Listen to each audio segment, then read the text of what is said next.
सभी लोगों को नमस्कार। सोनू मोनू क्लासेस में आपका स्वागत है। इस वीडियो में हम आपको बताएंगे जो जॉब निकली है उससे संबंधित कुछ महत्वपूर्ण चीज़ें। तो देखते हैं कौन सी जॉब निकली है। तो ये territorial army commission online examination निकला 2013। ये जो प्रादेशिक टेरिटोरियल आर्मी का मतलब क्या है, प्रादेशिक सेना में जगह निकली हैं, उसके बारे में अप्लाई करने का क्या प्रोसेसर है, क्या होती है, ये सब बातें हम आपको बताएंगे। तो देखिए, टेरिटोरियल आर्मी हिंदी में से बोलते हैं प्रादेशिक सेना। अगर आप भी देश के लिए कुछ करने का जज्बा है और किसी वजह से आप सेना में भर्ती नहीं हो सके तो प्रादेशिक सेना आपके लिए बेहतर विकल्प है। 9 अक्टूबर का दिन प्रादेशिक सेना यानी टेरिटोरियल आर्मी के नाम से मनाया जाता है। कभी पूछा जा सकता है एग्जाम में कि 9 अक्टूबर जो है वो किस तरह मनाया जाता है, तो आपका आंसर होना चाहिए प्रादेशिक सेना यानी टेरिटोरियल आर्मी के नाम से मनाया जाता है। यह सेना देश के युवाओं को अवसर देती है कि आप राष्ट्र सेवा कर सकें। जो देश के युवा हैं किसी वजह से सेना में नहीं जा सके तो इसके माध्यम से वह राष्ट्र की सेवा कर सकते हैं। आप देश के आम नागरिक रहते हुए भी सैनिक की भूमिका निभा सकते हैं।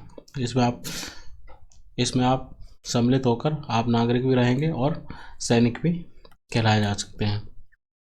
आगे देखिए, टेरिटोरियल आर्मी में आप देश के आम नागरिक रहते हुए सेना अनुभव ले सकते हैं, मतलब सेना का अनुभव भी ले सकते हैं। यह एक वॉलंटियर सर्विस होती है। क्या है? वॉलंटियर सर्विस है। आपको ट्रेनिंग देने के बाद ज़रूरत पड़ने पर आपकी सेवाएं ली जा सकती हैं सेना में। आपको ट्रेनिंग दे दी जाएगी इसमें, और जब ज़रूरत पड़ेगी तो आप उसमें सेवाएं भी दे सकते हैं या सेना आपकी मदद ले सकती है। यह एक सहायक सैन्य संगठन है।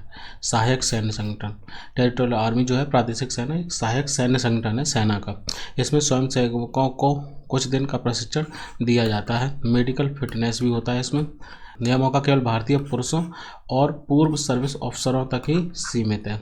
इसमें क्या है, जो इंडियन पुरुष हैं वो और पूर्व सर्विस अफसर जो पहले नौकरियों में रहे हैं, मतलब सेना के जवान, उनके वो लोग इसमें सम्मिलित हैं। प्रादेशिक सेना के कार्य क्या होंगे ये आप देख लो। नियमित सेना को स्थैतिक कर्तव्यों से मुक्त करना, मतलब उनके जो स्थैतिक कर्तव्य यानी कि स्टैटिक कर्तव्य, ठीक है, उनसे मुक्त करना इनका है। आवश्यकता पड़ने पर सिविल प्रशासन की सहायता करना, और आवश्यकता पड़ जाए तो जो सिविल प्रशासन है उसकी सहायता भी करना। समुद्र तट की रक्षा और हमलावर यूनिटों की व्यवस्था करना।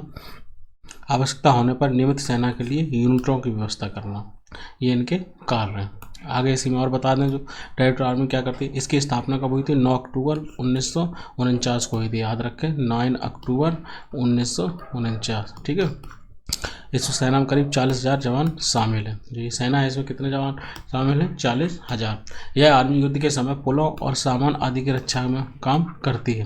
तो जैसे युद्ध हो जाता है तो पुल वगैरह होते हैं, इनकी जिम्मेदारी, और जो इनका सामान होता है आर्मी का, उनकी रक्षा करने के लिए इन लोगों को लगाया जाता है।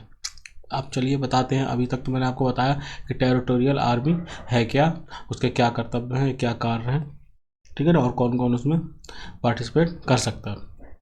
आगे बताते हैं वैकेंसी के बारे में कि इसमें क्या वैकेंसी निकली है और किस तरह से वैकेंसी निकली है। तो देखिए, इसमें जो महत्वपूर्ण लिंक है, दिनांक है महत्वपूर्ण, बताते हैं आपको। आवेदन प्रारंभ कब हो रहा है? 23/10/23 को हो रहा है, मतलब 23 अक्टूबर 2023, पिछले 4 दिन पहले ये आवेदन इसका प्रारंभ हो गया। अंतिम तिथि जो होगी इसकी 21/11/2023, मतलब 2023, यानी कि नेक्स्ट मंथ में 21 तारीख को इसकी अंतिम तिथि होगी। लगभग 1 महीना मिल रहा है यहाँ पे, पूरा 1 मंथ लगभग मिल रहा है। फीस जमा करने की अंतिम तिथि है 21/11/2023। फीस जमा करने की जो तिथि है ये 21/11/23 है। परीक्षा का दिनांक है परीक्षा का दिनांक जो है संभावित है दिसंबर 3-4 सप्ताह। दिसंबर जो महीना है उसके तीसरे और चौथे सप्ताह में। एडमिट कार्ड क्या है, एग्जाम से पहले आपको मिल जाएंगे। फीस से संबंधित चीज़ें बता दें। जनरल OBC EWS के लिए 500 रुपये फीस है। SC ST और PH का मतलब है फिजिकली हैंडीकैप जो कैंडिडेट हैं उनके लिए 500। माध्यम क्या है इसका? माध्यम जो है, पेमेंट माध्यम जो है इसका ऑनलाइन है, जिसमें आप अपना debit card, credit card, net banking use कर सकते हैं। इसमें आप debit card, credit card, net banking के माध्यम से आप अपना पेमेंट कर सकते हैं। आगे इसमें क्या, आयु से संबंधित हम आपको बता दें। एज फैक्टर क्या है इसमें?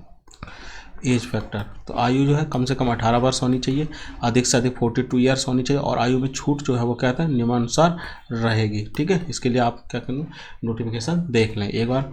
कोई भी एग्ज़ाम डालने से पहले या उसका फॉर्म अप्लाई करने से पहले आप नोटिफिकेशन अवश्य पढ़ें ताकि कोई सी भी तरह की कोई कन्फ्यूजन ना रहे। पद क्या है? पद इसमें जो है पुरुष के कितने हैं? 18 पद हैं और महिला का 1 पद है। पद कम है लेकिन फिर भी जो लोग इच्छुक हैं वो इस फॉर्म को डालकर आप टेरिटोरियल सेना में शामिल हो सकते हैं। क्वालिफिकेशन क्या चाहिए इसके लिए? जो इसमें क्वालिफिकेशन या शैक्षिक योग्यता रखी गई है वो रखी गई है बैचलर डिग्री किसी भी माध्यम से भारत की किसी भी मान्यता प्राप्त यूनिवर्सिटी से। बैचलर डिग्री है यानी कि आप ग्रेजुएट, BSc है चलो बैचलर डिग्री, आप ग्रेजुएट होना चाहिए और तब आप इसमें फॉर्म डाल सकते हैं। देख सकते हैं एग्ज़ाम कराए जाने हेतु ज़िले। अब आपको बता दें जहाँ पर एग्ज़ाम कराए जाएंगे वो ज़िले कौन कौन से हैं। तो लखनऊ है, आगरा है, इलाहाबाद है जिसे अब प्रयागराज भी कहा जाता है, दिल्ली, जयपुर, पुणे, बंगलुरु, हैदराबाद, नागपुर, बेलगाम, कोयम्बटूर, कोलकाता, गुवाहाटी, दीमापुर, चंडीगढ़, जालंधर, पठानकोट, अंबाला, हिसार, भुवनेश्वर, देहरादून, उधमपुर, श्रीनगर, नगरौता। ये इतने ज़िले हैं जहाँ पर हम या शहर में, ज़िले या शहर कह लो, ये इन जगहों पर इसका एग्ज़ाम होगा। आप इनमें से किसी भी शहर को चुनकर आप निकटतम अपने घर के एग्ज़ाम सेंटर को भरा जा सकता है। आपके जो भी निकटतम हो, अगर कोई मान लो आगरा के आसपास रहने वाला है तो वो आगरा अपना सेंटर डाल सकता है। आगे इसमें बताते हैं आवेदन हेतु लिंक। तो ये जो है आवेदन हेतु लिंक है जिसके माध्यम से इस लिंक पर आप क्लिक करके आप एग्ज़ाम फॉर्म भरने हेतु पहुँच जाएंगे। इसी तरह से नोटिफिकेशन हेतु लिंक हमने यहाँ पर डाल रखा है। ये नोटिफिकेशन हेतु ये लिंक डाला गया है और इस पर आप क्लिक करके नोटिफिकेशन आपका खुल जाएगा। मैं ये डिस्क्रिप्शन बॉक्स है उसमें ये लिंक रख दूंगा ताकि आप इजीली वे में यहाँ पर रीच कर सकें। नहीं तो आप साइट पर URL एड्रेस में इसे टाइप करके आप इस लिंक को खोल सकते हैं। आगे है इसी में ऑफिशियल वेबसाइट का लिंक क्या है, ये इससे क्या है जो ये टेरिटोरियल आर्मी की जो ऑफिशियल वेबसाइट है उस पर आप पहुंच जाएंगे और वहां से भी जानकारी आप जुटा सकते हैं। एग्ज़ाम किस किस टॉपिक पर आएगा इस बारे में हम आपको बता देते हैं। पेपर क्या होगा, एक ही पेपर होगा, एक ही सेशन होगा, मतलब जो भी टाइम रहे 2 घंटे, 2 आवर्स का है तो 2 घंटे का पेपर रहेगा। मान लो 9 से 11 रहा जाए या 12 से 14 रखा जाए, इसी तरह से सिर्फ 2 घंटे का पेपर होगा, एक ही सेशन में होगा। तो पार्ट 1 जो होगा उसमें क्या होगा, रीजनिंग होगी, जो 25 क्वेश्चन आएंगे जिनके 25 मार्क्स होंगे, यानी कि प्रत्येक क्वेश्चन 1 मार्क्स का होगा। ऐसे ही पार्ट 2 जो होगा एलिमेंट्री मैथमेटिक्स का होगा, इसमें 25 क्वेश्चन आएंगे और 25 मार्क्स होगा। थर्ड है जनरल नॉलेज संबंधित क्वेश्चन आएंगे, इसमें भी 25 क्वेश्चन आएंगे और 25 मार्क्स होंगे। पार्ट 4 जो है वो क्या है, इंग्लिश है और इसमें कि 25 मार्क्स आएंगे, 25 क्वेश्चन आएंगे और 25 इसमें मार्क्स हैं। टोटल क्या है, ग्रांड टोटल जो है वो 100 है, मतलब 100 आउट ऑफ 100। आपकी परफॉर्मेंस के हिसाब से आपको लिस्ट बनेगी और आपका सिलेक्शन होगा। अब बाद में इंटरव्यू वगैरह भी है इसमें। तो ये सारी प्रोसेस आप पार करके इसमें जा सकते हैं। आगे बताते हैं इसी में नोट पोस्ट पद पर अप्लाई करने से पहले आप नोटिफिकेशन को अच्छी तरह से पढ़कर समझ अवश्य लें ताकि कोई त्रुटि ना हो और भविष्य में आपको किसी भी प्रकार की परेशानी का सामना ना करना पड़े। आप ध्यान रखें कि कोई भी एग्जाम डालने से पहले नोटिफिकेशन अच्छी तरह से पढ़ लें। हमारी तरफ से बस बेसिक नॉलेज ही दी जा रही है ताकि आपको क्लियर हो सके कि ऐसा कुछ एग्ज़ाम आया है। बाकी आप नोटिफिकेशन पढ़कर पूर्णतः कंफर्म हो जाएं कि आप इसमें अप्लीकेबल हैं या नहीं है, और जब आपको लगे कि हाँ आप एप्लीकेबल हैं, क्योंकि आपके बारे में आपसे ज़्यादा बेहतर कोई नहीं जानता है, तो उसमें आप नोटिफिकेशन जब पढ़ेंगे तो सारी चीज़ें क्लियर हो जाएंगी और उसके बाद आप अपना पेपर डालें।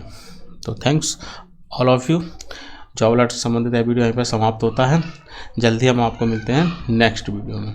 Thanks all of you.